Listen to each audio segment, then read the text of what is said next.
هندوستان افغان کرکټ ملي لوبډلې ته نوی لوبغالی ورکړ. سلام او مینه خوږو او نازنینو دوستانو، ستړي مه شئ، وخت مو په خیر. همدا مهال تاسو ګورئ افغان ټایپ چینل. کوم افغان ټایپ چینل نه وي در سره سبسکرایب کړئ، سبسکرایب کړئ او سره څنګ کې د بیل نشان هم ووهئ تر څو زموږ معلومات تر تاسو پورې مخکې در ورسیږي.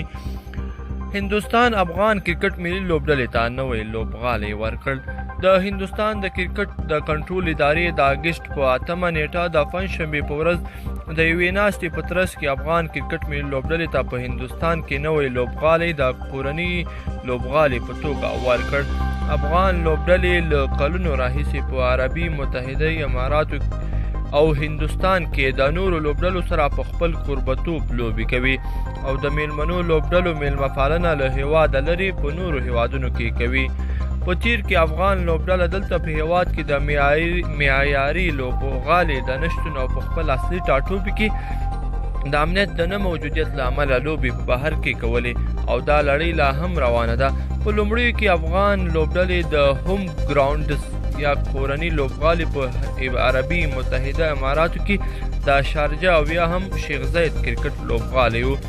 خو د 2015 میلادي کال را په دې خوا افغان کرکټ بورډ له هندي بورډ سره تر خبرو اترو او موافقې وروسته په هندوستان کې 2 لوبغالي ترلاسه کړل. دا 2 لوبغالي کشمیر سره خوا کې نږدې دي. ګریټر نویدا او دهرادون هغه 2 لوبغالي وو چې افغان لوبډلې پکې د زیمبابوې او آیرلینډ کوربتوب کړی دی. همدارنګه 2013 میلادي کال په وروستیو کې د بنګلادیش کوربتوب هم وکړ. د افغان لوبډلې لپاره په هندوستان کې نوی لوبغالی د هندوستان کرکټ بورډ ویلي دي چې د افغان کرکټ بورډ په غوښتنې افغان لوبډلې ته په هندوستان کې نوی لوبغالی په واک کې ورکړ. هندي کرکټ بورډ افغان لوبډلې ته لکناو په نامه نوی لوبغالی په اتر پردیش ایالت کې ورکړی. لکناو سیمه د نوې ډیلي څخه 532 کیلومتره لرې جنوب ختیځ خواته پرته ده. دا لوبغالی په لکناو سیمه کې موقعیت لري او د لکناو نوم اټل بهاري واجپايي دی. اټل بهاري واجپايي یو وخت د هندي حکومت مسؤل چارواکی و.